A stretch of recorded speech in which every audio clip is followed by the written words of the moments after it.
ಅವೂರ್ಲಿ ಗ್ರಾಮದಲ್ಲಿ ಶ್ರೀ ಸೋಮೇಶ್ವರ ದೇವರ ಅಷ್ಟಬಂಧನ ಕಾರ್ಯಕ್ರಮ ಯಶಸ್ವಿ.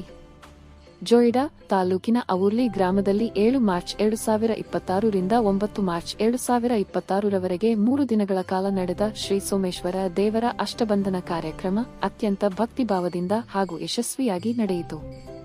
ಕಾರ್ಯಕ್ರಮದ ಕೊನೆಯ ದಿನವಾದ 9 ಮಾರ್ಚ್ 2026 ರಂದು ಸುಮಾರು 7,000ಕ್ಕೂ ಹೆಚ್ಚು ಭಕ್ತರು ಆಗಮಿಸಿ ಶ್ರೀ ಸೋಮೇಶ್ವರ ಸ್ವಾಮಿಯವರ ದರ್ಶನ ಪಡೆದು ನಂತರ ಅನ್ನಪ್ರಸಾದ ಸ್ವೀಕರಿಸಿದರು.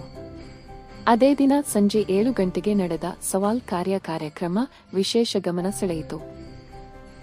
ಈ ಸಂದರ್ಭದಲ್ಲಿ ನಡೆದ ವಿವಿಧ ಸವಾಲುಗಳಲ್ಲಿ ಒಟ್ಟು ಸುಮಾರು 78,000 ರೂಪಾಯಿವರೆಗೆ ಹಣ ಸಂಗ್ರಹಿಸಲಾಯಿತು. ನಂತರ ಗ್ರಾಮಸ್ಥರ ವತಿಯಿಂದ ಆಯೋಜಿಸಲಾದ ಜಾದೂ ಹಾಗೂ ಡ್ಯಾನ್ಸ್ ಕಾರ್ಯಕ್ರಮಗಳು ಭಕ್ತರನ್ನು ರಂಜಿಸಿತು. ಈ ಸಾಂಸ್ಕೃತಿಕ ಕಾರ್ಯಕ್ರಮಗಳು ಬೆಳಗ್ಗೆ ಸುಮಾರು 4 ಗಂಟೆಯವರೆಗೆ ನಡೆಯಿತು. ಒಟ್ಟಾರೆ 3 ದಿನಗಳ ಕಾಲ ನಡೆದ ಎಲ್ಲಾ ಧಾರ್ಮಿಕ ಹಾಗೂ ಸಾಂಸ್ಕೃತಿಕ ಕಾರ್ಯಕ್ರಮಗಳು ಶಿಸ್ತಿನೊಂದಿಗೆ ಹಾಗೂ ಭಕ್ತಿಭಾವದಿಂದ ಯಶಸ್ವಿಯಾಗಿ ನೆರವೇರಿದವು ಎಂದು ಗ್ರಾಮಸ್ಥರು ತಿಳಿಸಿದ್ದಾರೆ.